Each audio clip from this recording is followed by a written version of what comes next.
2 Timothy 2:14 says, "Of these things put them in remembrance, charging them before the Lord that they strive not about words to no profit, but to the subverting of the hearers." Most Christians are very casual about their faith. I'm not saying they're not saved, but I am saying that the typical Christian with an interest in having a deep, meaningful faith is rare. The old saying fits that most Christians are spiritually an inch deep and a mile wide, and for those of you who haven't had your coffee yet, that simply means they're shallow. We recently showed a study in a current events update by the American Worldview Inventory, which included work by George Barna, showing that consistently for the past 20 years or so, that less than 10% of the population of America has held a biblical worldview. And when professing Christians are set apart and studied, only 13% of those who claim to be born-again Christians hold a biblical worldview. That's because few read their Bibles from cover to cover. They treat the Bible like a cookbook and pick out their favorites. Few attend churches that actually teach the Bible. The mass majority of professing Christians today attend the megachurch model and not the local church that is biblically modeled. And the mass majority of professing Christians use corrupt new versions of the Bible and not the more accurate traditional text King James Bible or its equivalent in their foreign language. Modern Christianity is a shallow, hollow version of what it ought to be. So, it's not surprising that few Christians realize that Easter Sunday is not really based in reality. Yes, Jesus rose from the dead and he rose on a Sunday, but that happened 3 days and 3 nights after his death and burial, the night of Nisan 14, Passover night. That means that the year Jesus died, which we believe to be 30 AD, Nisan 14 was on a Wednesday, not a Friday.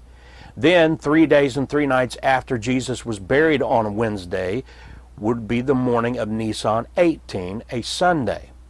And adding additional confusion is the fact that the Jews have royally messed things up. The first month on the Jewish calendar was originally called Abib. Now it's referred to as Nisan. The Jews then moved Passover to Abib or Nisan 15, despite the clear fact that the Lord said it's on the 14th in Exodus 12:6.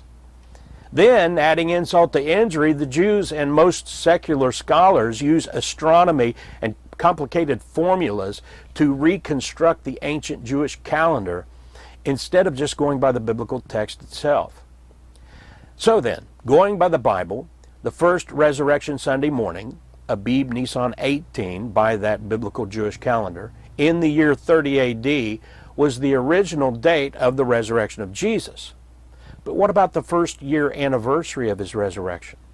Well, that obviously would have been on Nisan 18, 31 AD, and that would not have been on a Sunday. To understand this, look up your own birthday. I'll use myself as an example. I was born on a Thursday, September 18, 1969. My first birthday was obviously on September 18, 1970. But that was a Friday, not a Thursday. My second birthday, September 18, 1971, was on a Saturday, not a Thursday. And so it is with Resurrection Day. It only lands on Sunday every 7 years or so. Now, I know some of you are about to turn this off, and some may have already done so, but this is an important point we're making here. What we know is that Jesus rose from the dead on Nisan 18, 30 AD, and the fact is we are to rejoice and celebrate that fact every Sunday. So Easter Sunday is a bit of a scam and may be treated differently by the masses compared to other Sundays. And we're not out to straighten out the whole world on these matters. Rather, we will rejoice in the resurrection on Easter Sunday just the way we do every Sunday. And in so doing, we're obeying God's commandment given to us by the Apostle Paul in 2 Timothy 2:14, which we began with. Of these things put them in remembrance, charging them before the Lord, that they strive not about words to no profit, but to the subverting of the hearers. He is risen. Amen.